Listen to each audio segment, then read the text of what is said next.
তারপর বলুন খাবার কেমন লাগছে? হ্যাঁ, দারুণ দারুণ দারুণ, ডেলিসিয়াস। এই আলু পোস্তটা খুব টেস্টি। পোস্ত আমাদের দেশে তো পাওয়া যায় না। আইডিয়া মন্ত্রী, আমরা কৃষ্ণনগরের চাষিদের দিয়ে পোস্ত চাষ করালে কেমন হয়? দারুণ হয়, দারুণ। এখানে কম অর্থ দিয়ে চাষ করিয়ে আপনাদের দেশে বেশি দামে বিক্রি করবেন। দেখবেন লাভের গুড় পিঁপড়ে কেন হাতিও খেয়ে শেষ করতে পারবে না। বেশ, তাহলে কালকেই চাষিদের সাথে কথা বলিব।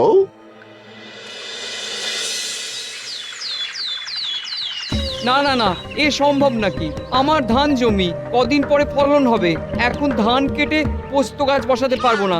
আরে তুমি ব্যাপারটা বোঝার চেষ্টা করো, এটা তোমারই লাভ। না না বাবু, আমরা লাভ লোকসান বুঝি না। ঠাকুরের কৃপায় ধান চাষ করে আমাদের চলে যায়। কি হয়েছে পুঁটির বাবা, কোনো সমস্যা নাকি? এই দেখো না গোপাল দাদা, তখন থেকে এই সাহেবরা আমাকে জোর করছে আর ধান কেটে পোস্ত চাষ করতে বলছে। ওরা কি চাষ করবে না করবে সেটা ওদের ব্যাপার, আপনারা চুষিকাঠি খান কেমন। কিন্তু এতে ওনারই মুনাফা ছিল। আপনারা বাণিজ্য করতে এসেছেন, করুন না। আমরা চাষাবাদের ব্যাপারটা আমাদের মতন বুঝে নেব। আগে সবাই ভাত খাবে, তারপরে বিলাসিতার পোস্ত। আপনারা এখন আসুন। পুটির বাবা, তুমি সব চাষিদের বলে দেবে কেউ যেন ওদের প্রলোভনে পা না দেয়। হ্যাঁ গোপাল দাদা, তাই করব।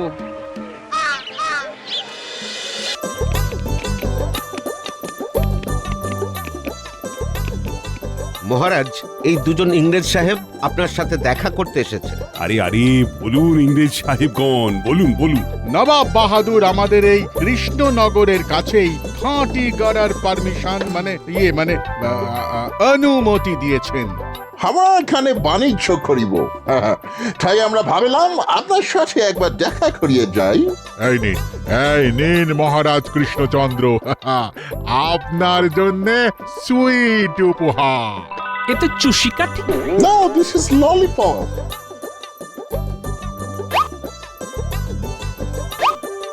ধন্যবাদ ধন্যবাদ। প্রহরী, তুমি এনাদের জন্য পুষ্পস্তবক নিয়ে এসো।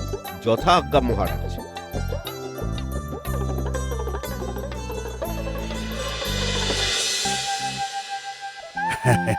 আপনারা আমাদের রাজ্যে বাণিজ্যের জন্য এসেছেন, এতে আমি খুব খুশি হয়েছি।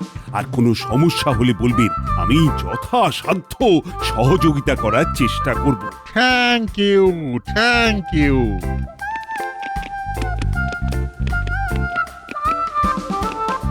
মহারাজ, ওরা আপনাকে ললিপপ দিল আর আপনি শুধু ফুল দিয়ে তাড়িয়ে দিলেন। দাঁড়িয়ে কোথায় দিলাম মন্ত্রী? ফুলের চেয়ে সুন্দর কিছু হয় না, তাই আমি মনে করি ফুলই হলো শ্রেষ্ঠ উপহার। না মানে ওরা আপনাকে খাবার জিনিস দিল, আপনিও ওদের খাওয়াতে পারতেন। মন্ত্রী মশাই, আপনি অন্তত খাবার নিয়ে কথা বলবেন না। এত খাচ্ছেন তবুও তো শরীরে কিছু লাগছে না। ফুলের ঘায়েও যেন আপনি মূর্ছা যান। কি বললে? আমি ফুলের ঘায়ে মূর্ছা যাই?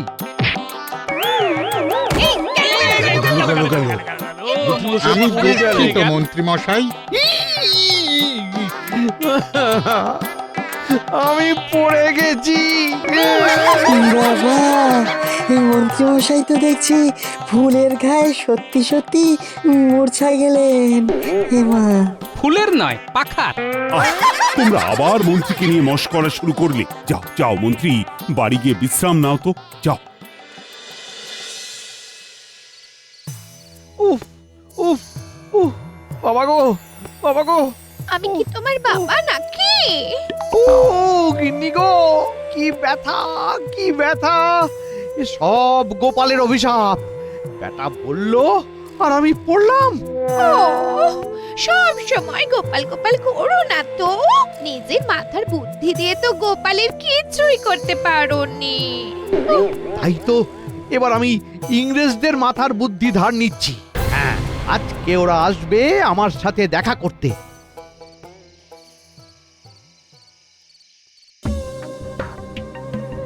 গুড ইভিনিং মন্ত্রী। ইভিনিং, গুড ইভিনিং, শুভ সন্ধ্যা। সন্ধ্যার শুভ নেই সাহেব, সন্ধ্যার শুভ নেই। একদিকে গোপালের মন্ত্রণা, তার উপর কোমরে যন্ত্রণা। তারপর তো সেই ব্যাপার, মন্ত্রী মশাই চিৎপটাং। মন্ত্রী মশাই চিৎপটাং। ওই বক্কা মনের লোক পাখায় আহত হয়েছেন।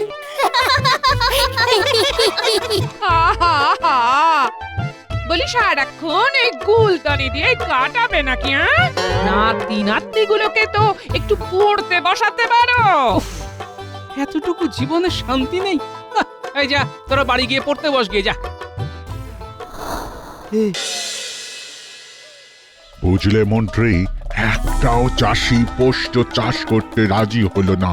আর হবেই না কি করে? চাষিরা সবাই গোপালকে গড আই মিন ভগবানের মতো মেনেই চলে। ওই গোপালই আমার কপালটা পুড়িয়ে দিল। দেখুন, ওই চাষিদের মাথার ছাদ গোপাল আছে, আর গোপালের মাথার ছাদ হচ্ছেন মহারাজ। তুমি কি বলতে চাইছো মন্ত্রী? একটু খোলসা করে বলো তো। শুনুন শুনুন শুনুন, আমার কাছে একটা জবরদস্ত পরিকল্পনা আছে, যেটা অনুযায়ী কাজ করলে স্বয়ং মহারাজ ভিজে বিড়ালের মতন মিউ মিউ করবে। বলো মন্ত্রী। আচ্ছা, এটা ভালো বুদ্ধি দিয়েছো মন্ত্রী। তোমার কথা অনুযায়ী তাহলে কাজ শুরু হয়ে যাবে। হ্যাঁ, তাহলে আর কি?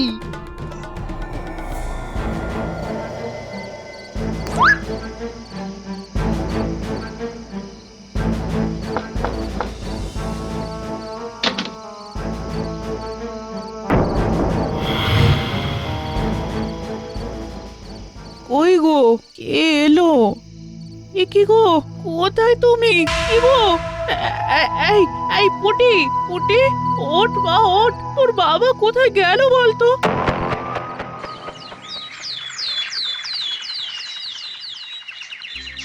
গোপাল দাদা, গোপাল দাদা, ও গোপাল দাদা।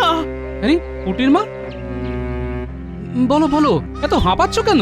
কালকে রাতের বেলা থেকে পুটির বাবাকে খুঁজে পাওয়া যাচ্ছে না। সে কি, কি সর্বনাশ! হ্যাঁ গো গোপাল দাদা। আচ্ছা আচ্ছা শোনো, আমি তো রাজসভায় যাচ্ছি। তুমি তুমি একটু পরেই রাজসভায় এসে সব ঘটনা মহারাজকে জানাও, বুঝলে? আচ্ছা।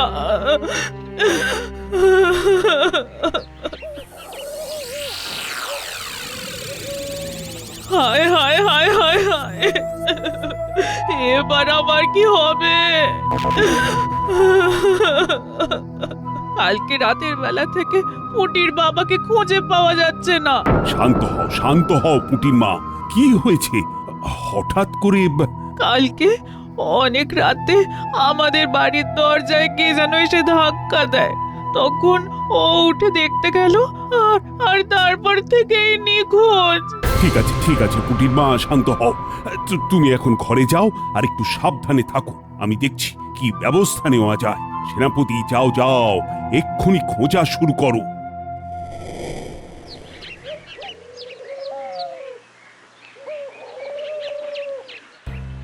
এ কি, বলা নেই কওয়া নেই, হঠাৎ করে দিনে দুপুরে ভোলার দোকান বন্ধ কেন? গোপাল দাদা, আমি তো অনেকক্ষণ এখানে দাঁড়িয়ে আছি। আর অপেক্ষা করে লাভ নেই ভাই। ওই ভোলা ময়রার বাড়িতে তো ওই কান্নার রোল পড়ে গেছে। ওই কালকে রাত থেকে ভোলাদা নিখোঁজ। হ্যাঁ, বলিস কি রে? সে কি, ভোলাও নিখোঁজ, পুটির বাবাও নিখোঁজ? না, ব্যাপারটা নিয়ে তো ভাবতে হবে।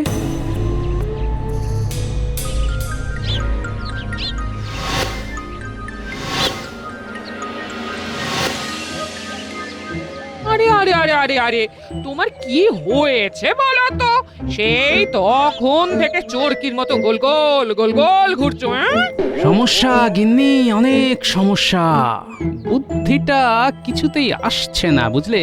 ওদি চারদিকে এত ধান চাষ হচ্ছে, কিন্তু তোমার মাথার বুদ্ধির চাষটা বন্ধ হয়ে গেল। আরে এই চাষ নিয়েই তো যত বিপত্তি গিন্নি। যারাই চাষ করছে বা যাদের জমি আছে, তারাই কি করে রাতারাতি নিখোঁজ হয়ে গেল? সত্যি খুব খারাপ লাগছে গো। না, আমাকে এক্ষুনি বেরোতে হবে। খেয়ে যাও। এই এসে এসে খাবো খন, খাবার ঢাকা দিয়ে রাখো।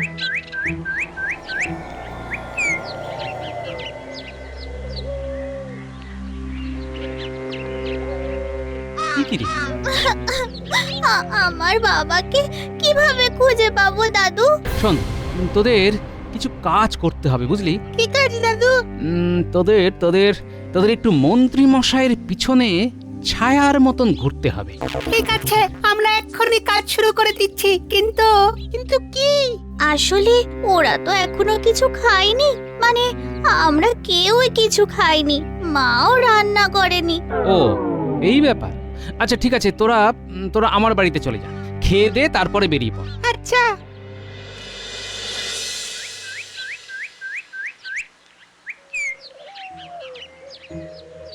এই উল্টে মন্ত্রী মশাই এই বিকেলে কোন দিকে যাচ্ছে বলতো? এদিকে তো ওনার বাড়িও না, আবার বাজারও না। আরে এটাও বুঝলি না? ওদিকে ওনার ডান হাত বাঁ হাত বটা ঘটা কাকাদের বাড়ি। চল তো তাহলে পার টিপে টিপে পিছু পিছু যাই। হ্যাঁ তাই চল।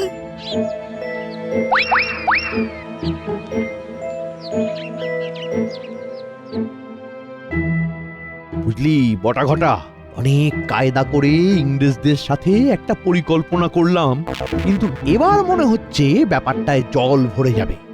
কেন এরকম বলছেন? আরে বেশ কয়েকজন চাষিকে তো আমি আর ইংরেজরা মিলে ওদের ডেরাতে লুকিয়ে রেখেছি।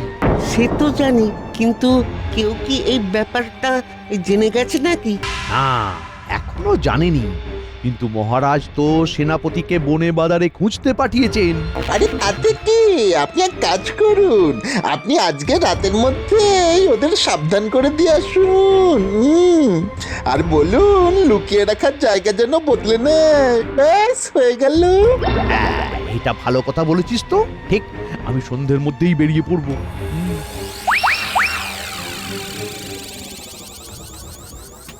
আচ্ছা, তাহলে আমার সন্দেহই ঠিক হলো। সবই ওই পোস্ত চাষ করতে রাজি না হওয়ার ফল।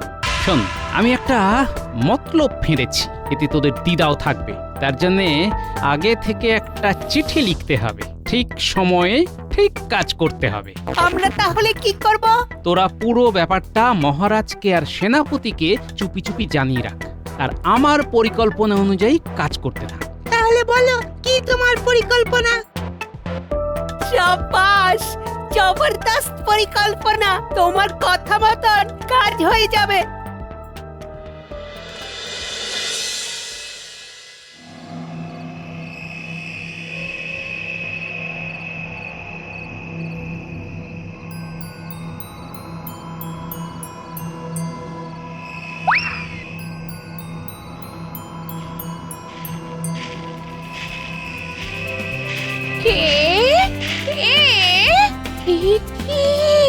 গোপাল বউ, তুমি এই সময়?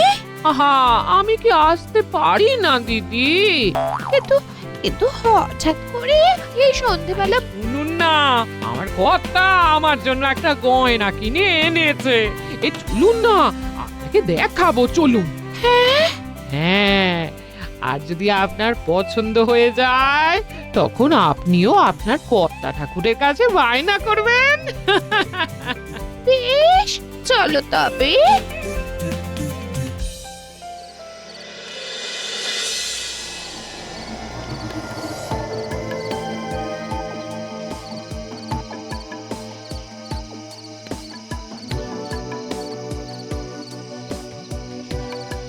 দেখছো তো, বাচ্চাদের দেওয়া তথ্য একদম নির্ভুল।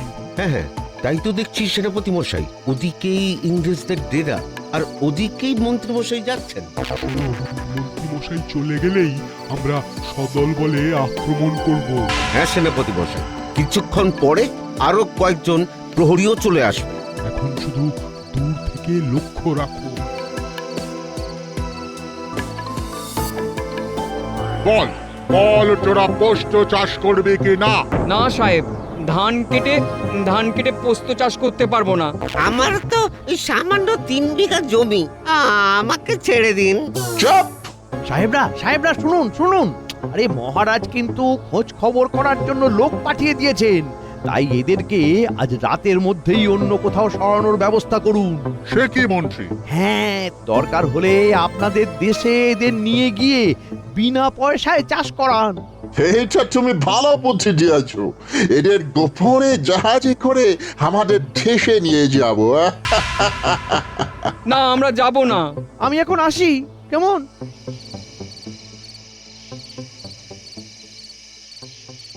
ওরে তোদের কর্তার বিপদ, মন্ত্রীমশাইয়ের খুব বিপদ। চল চল। সে কি? কোথায়? আরে চল তো আগে।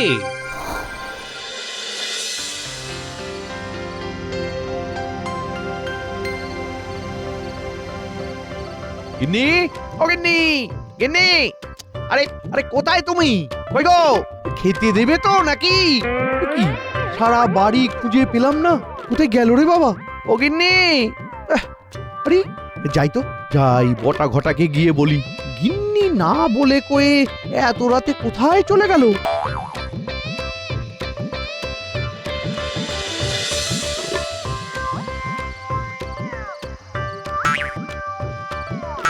এ কি, আরে বটা ঘটাও তো বাড়িতে নেই, এরাও কোথায় গেল? কি হচ্ছেটা কি? এখন আমি কাকে খুঁজবো? একুল ওকুল দুকুল হারিয়ে গেল আমার। এ কেমন রান্না হয়েছে বললেন না? সে তো ভালোই হয়েছে, কিন্তু গয়না তো দেখালে না। গয়না? এই গয়না তো একটা বাহানা মাত্র, আপনাকে এখানে ধরে রাখার জন্য। হ্যাঁ, তার মানে আমাদেরকেও ধরা হচ্ছে। হ্যাঁ, গৃহবন্দী। গরিব নিরীহ চাষিদের ধরার এই শাস্তি। তবে আদর যত্নে কোনো খামতি হবে না, এই 2-1 দিনের মধ্যেই ছেড়ে দেব। ও, তাহলে ঠিক আছে।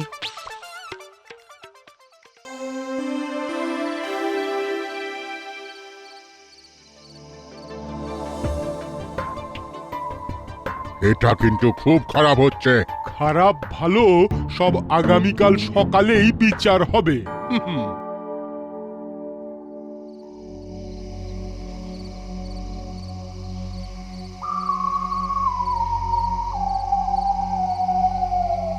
কি কি সব গেল কোথায়?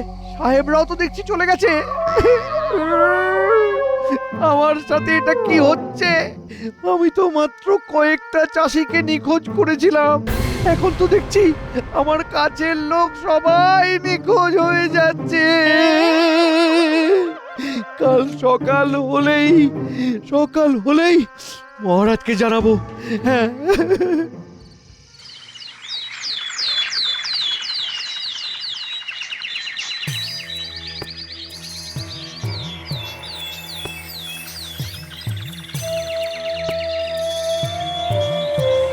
মন্ত্রীমশাই, আপনাকে এই চিঠিটা একজন দিয়ে দিতে বললো। কে?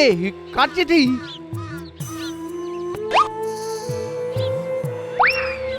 প্রিয় স্বামী, আমি তোমাকে ছেড়ে চলে গেলাম। আমি যেখানেই আছি খুব ভালো আছি, আর তোমার কাছে ফিরবো না। তুমি একা একাই থাকো, হাত পুড়িয়ে খাও, বিদায়। ইতি শুধুমাত্র তোমার গিন্নি।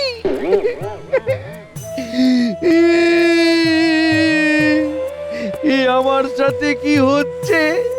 আমার গিন্নি আমাকে ছেড়ে চলে গেল। এবার আমি কি করব? হ্যাঁ হ্যাঁ হ্যাঁ হ্যাঁ, আমার মাথা কাজ করছে না, আমার মাথা কাজ করছে না গো। ও গিন্নি, আমি এবার কোথায় যাব গো?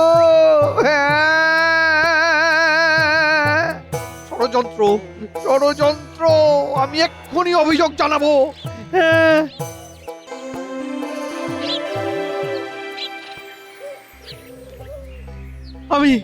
আমি এসেছি মহারাজ। আমি সর্বহারা হয়ে গেছি। আমার বউ চলে গেছে, বটা ঘটা নিখোঁজ, সাহেবদের কেউ দেখতে পাচ্ছে না মহারাজ। বেশ হয়েছে, যেমন কর্ম তেমন ফল। তুমি নিশ্চয়ই কোনো পাপ কাজ করেছো। হ্যাঁ মহারাজ, হ্যাঁ, আমি পাপী। আমাকে পাপের শাস্তি এভাবে পেতে হবে জানতাম না। কি পাপ করেছেন মন্ত্রীমশাই? সব গরিব চাষিদের আমি চক্রান্ত করে লুকিয়ে রেখেছিলাম, আর এই ইংরেজরাই এই কাজে আমাকে সাহায্য করেছিল। কিন্তু ব্যাপারটা ঘুরে গেল, তাই না?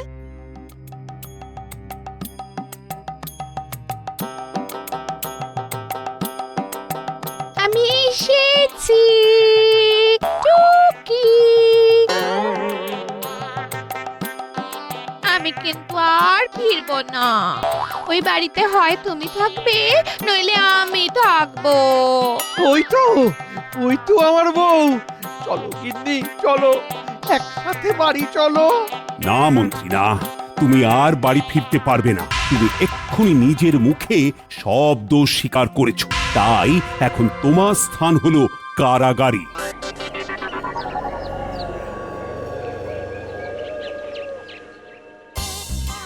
সব আপনার জন্যে, সব আপনার জন্যে। আমরা আমরা আপনার কথা শুনে এই পাপ কাজ করতে গিয়ে ধরা পড়েছি। দাঁড়িয়ে দেখছো কি? এই মন্ত্রীকে শাস্তি দাও। আমি আর করবো না গো।